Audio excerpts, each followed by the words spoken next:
The following program is intended for mature audiences. A democratic republic of sports. The Sportsocracy with ESPN Asheville hosts Tank Spencer and Jeremy Greene. And welcome into the Wicked Weed studio, wickedweedbrewing.com. Drink different. I'm Tank Spencer. Jeremy Greene's alongside, and the Buffalo Bills just keep on rolling. Nobody circles the wagons. Nobody circles the wagons like the Buffalo Bills. 2 shutouts so far this season. They are demolishing all the bad teams that they face, except for the Pittsburgh Steelers. I mean, they're a bad team, and Pittsburgh's regressed, and that was a blip. I put zero stock into that. I don't put any stock into it either. But this week, they're going to get the challenge of a lifetime as they have to go to Kansas City to take on the Chiefs. I mean, they've slaughtered bad teams. Yeah. 3 weeks in a row, they've slaughtered they beat the Dolphins and the Texans combined 75-0. Mm-hmm. They did give up 3 touchdowns to Washington, but I think one of them was just because they felt bad. Yeah, they've given up 44 points this year so far in 4 games, 11 points a game if you can't do the math. And they've only given up 867 yards of total offense. Mm-hmm. It's pretty damn good. Now they face the easiest schedule so far in the NFL through the first 4 weeks. And that's fitting to change. Uh-huh. It most certainly is fixing to change. Josh Allen looks like 2020 Josh Allen. The first couple of games were a little rocky, but the last 2 games, he has been pretty much lights out. Mm-hmm. Stephon Diggs continues to be his favorite target, and he is going to have a big game, I have a feeling, against the Kansas City Chiefs. Yeah, because there's nobody that can stop him. No. I mean, he's the best receiver, in my opinion, he's top 3 receivers in the league, and they don't have a corner that could even begin to get in his way. Nope. This is the team I picked to win the Super Bowl before the season started, and I have seen nothing to change my mind. You know, if you look at our power rankings that we did earlier this week, hey, guess what? Buffalo's won. And to me, they're one with a bullet. Yeah. Because they're the only one of the 4 best teams in the league that so far doesn't have. The Rams they were beaten by the Arizona Cardinals. The Buccaneers were beaten by the Rams.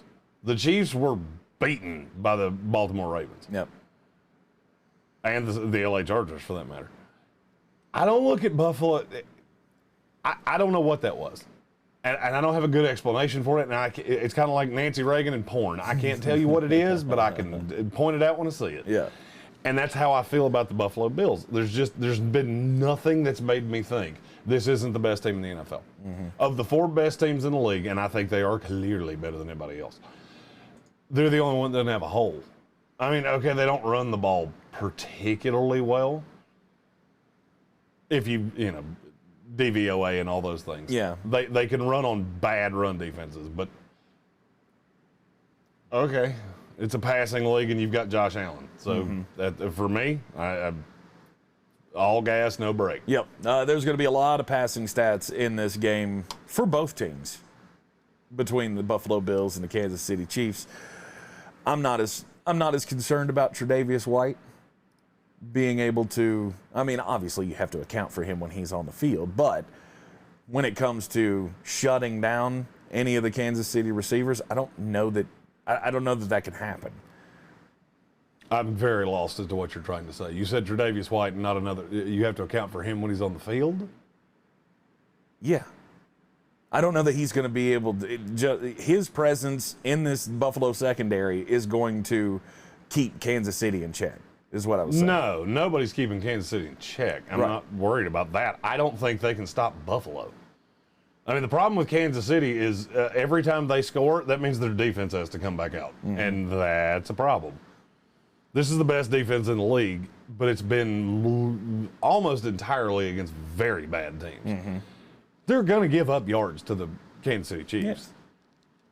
I just don't know that I care, because I don't see how on God's green earth they're going to keep Buffalo from scoring every time they have the ball. Mm-hmm. And I know I'm being, hyperbolic and I'm extending this out. I just don't know how you can stop. But are you? But are you being hyperbolic? Because the game this past weekend between the Chiefs and the Eagles, I believe I read it was the 4th game in NFL history where nobody punted the ball. 0 punts. They weren't able to stop the Philadelphia Eagles. Do you think they're going to be able to stop the Buffalo Bills? And the answer to that is absolutely not. My favorite stat of the NFL season so far, or at least of Week 5, the Buffalo Bills give up 216 yards a game. Yep. It's almost 217. The Chiefs give that up per half because they're at 438. Now, again, you got to take into account that the schedules have been different, but there's no comparing these two defenses. I mean, you say the schedules have been different. They played the Browns and the Eagles, so neither one of those offenses is exactly humming on all cylinders. So, I mean, yeah, you played the Ravens and the Chargers, but I kind of feel like those things even out. The Browns' offense is not good, and the Eagles is a fucking disaster. I don't care what the stats say. Yeah, but you've been behind the entire year. Of course, you've put up yards. Right, but I still don't think that those are equal teams to what Buffalo has faced. I do. I think if you equal them out, but then again, I'm way lower on the Browns than you are. Right. If you equal them out, the worst team on either of those schedules is the Houston Texans. Second worst is the Philadelphia Eagles. Then you get into like that Dolphins, Washington football team, Browns. I mean, yeah, the Chiefs played the two best teams on the schedule, but I guess what I'm trying to say, I don't think Kansas City's going to get markedly better. And now this is without a doubt the best offense you played. Yeah, I think Buffalo is better offensively than the Chargers. But have you seen the best from the Buffalo Bills so far? I think that's what everybody's hinging on is. Okay, they've had 2 shutouts to start out the year. I mean, what more could you possibly want? Oh, I understand. I mean, you can't have negative points. So 2 times you have done exactly what you were asked to do. No, I understand that. But the question is, Buffalo has had an easy start to the season. Are they going to be better than this down the stretch? I don't think they have to be. I don't think you can be. I don't think they have to be. I think the team I've seen 3-4 games, you've done exactly what you're supposed to do. You have beat the bejesus out of bad teams. You carry that out. I mean, yeah, are you going to give up points? Yeah. But I still look from 1 to 53. I don't see a roster in the NFL better than the Buffalo Bills. Yeah. And I like McDermott. And here's the thing I have yet to hear anybody say. I like the chances of this team being the one in the AFC. That means you have to come to Buffalo and play in fucking January. Yep. It's 6 degrees. It's the Siberia of North America. I'm all in on the Bills. Yeah, I am too. I mean, they were my number 1 this past week. I don't know how you can have anybody else be number 1. They look like the most complete team in the NFL right now. And now I've said all that to say this. I think they lose to the Chiefs. I do too. I think they will lose to the Chiefs. Going to Arrowhead is really tough, no matter what. It's really tough, and it has play. absolutely nothing to do with the Bills. The reason I'm saying that has not one damn thing to do with the Bills. It has to do with I don't believe that an Andy Reid team is going to be 2-3 5 weeks in the season. This Andy Reid team, at least. Yep. I think Kansas City needs this game markedly more than Buffalo does. And Andy Reid, nobody circles the wagons like the Buffalo Bills. Right. Nobody circles the wagons like Andy fucking Reid. Right.